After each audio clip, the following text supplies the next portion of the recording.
autre élection, ils essayent de bloquer ma candidature, mais cette fois-ci en utilisant mon père juif comme étant la preuve que je ne peux pas être 100% loyal à mon pays. Bafundi pas juif. Je voudrais d'abord déplorer le langage excessif de cet acteur politique-là, M. Moïse Katumbi. Je crois qu'il aurait été utile qu'il puisse sortir publiquement et dire, au lieu de dire « ils essayent », il accuse tous les Congolais. Il aurait été utile qu'il dise « Noël Tchani a mis la proposition sur la table » et qu'il puisse épargner tous mes autres compatriotes donc des accusations futiles. Mais deux, je voudrais que M. Moïse Katumbi sache une chose. Nous sommes dans un pays qu'on appelle la République démocratique du Congo, qui appartient aux Congolais, ça n'appartient pas aux Juifs. Si lui, il va là-bas et il dit aux Juifs qu'il est Juif de père, ça veut dire qu'il n'est pas l'un de nôtres. Je pense que le peuple congolais a pris note de cela. Mais au-delà de cela aussi, les Congolais n'ont pas de leçons à recevoir de la part de qui que ce soit. Il peut aller au département d'État à Washington, il peut aller chez les Juifs, où il veut.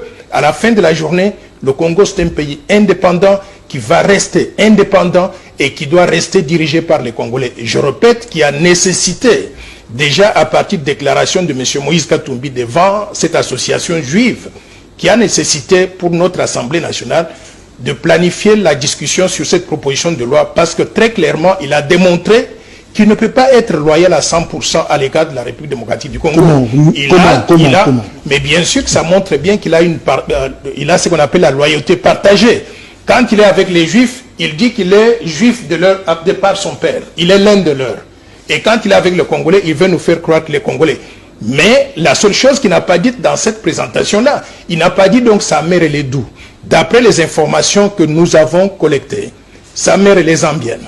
Comment est-ce que quelqu'un dont la mère est zambienne, le père est juif, grec, italien, israélien, comment est-ce qu'il peut prétendre devenir président de la République démocratique du Congo? Et sa femme est burundaise. Moi, je pense qu'il n'a aucun lien. Il n'a aucun lien avec la République démocratique du Congo. Quand nous faisons des lois, on ne vise pas un individu. La loi, elle est impersonnelle. Mais justement, et nous, on va reprocher au Noël Tchani, on a fixation sur Moïse Katumbi. Évidemment, c'est comme si on l'a qui, on notifie comme Moïse Katumbi et tu te fabriques comme ça une proposition de loi comme pour clouer Moïse. Je vais vous dire une chose.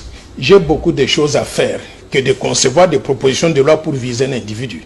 La loi que j'ai conçue, elle est impersonnelle. C'est pour protéger la souveraineté de notre pays contre toute infiltration étrangère. Et l'infiltration étrangère, je voudrais vous rappeler d'où ça vient.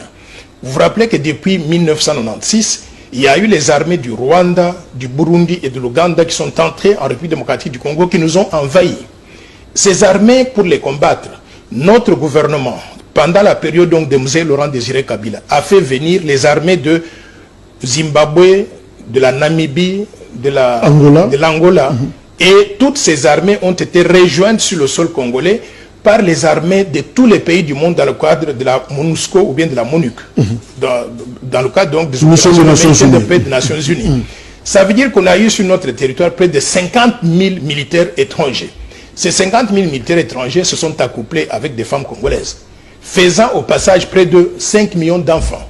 Ces enfants-là, ils sont congolais, parce qu'ils sont nés d'un père ou d'une mère congolaise, d'après la constitution congolaise. Et nous les acceptons tous, ils sont les nôtres, ce sont nos enfants. Mais ces enfants ne peuvent pas être 100% loyaux à l'égard de la République démocratique du Congo. Ils auront la loyauté partagée à tout moment entre le pays de leur père et le pays de leur mère. Moïse Katumbi vient de faire la démonstration de cela. Quand il y a un problème au Congo, il va nous accuser chez les Juifs en disant, vous êtes mes oncles paternels, voyez les autres là-bas, faites la campagne à travers le monde pour les étouffer. C'est ça que nous voulons éviter. Dans des postes de souveraineté nationale, présidence de la République, présidence du Sénat, présidence de l'Assemblée nationale, Premier ministre, les ministres régaliens, c'est-à-dire finances, budget, affaires étrangères, justice, mais également le haut commandement militaire et le haut commandement de la police nationale et le haut magistrat de la République, le président de la Commission électorale nationale indépendante, le gouverneur de la Banque centrale du Congo, l'administrateur de l'ANER et aussi le directeur général des migrations. Tous ces postes-là sont des postes de souveraineté.